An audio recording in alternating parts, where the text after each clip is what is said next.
16 लाख दर्शक को दिखाओ, खचम खच भरे हुए हैं, बहुत ही बेहतरीन तरीके से आनंद ले रहे हैं। कैमरामैन जल्दी फोकस करो।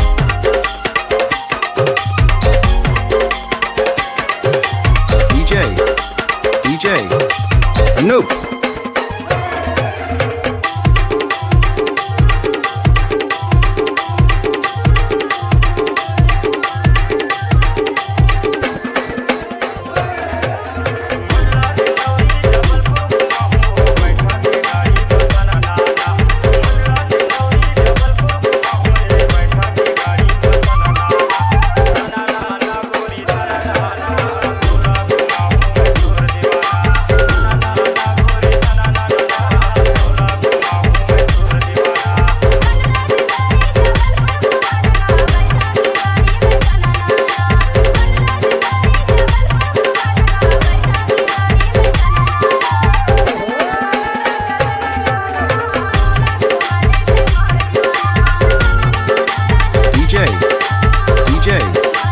Anoop।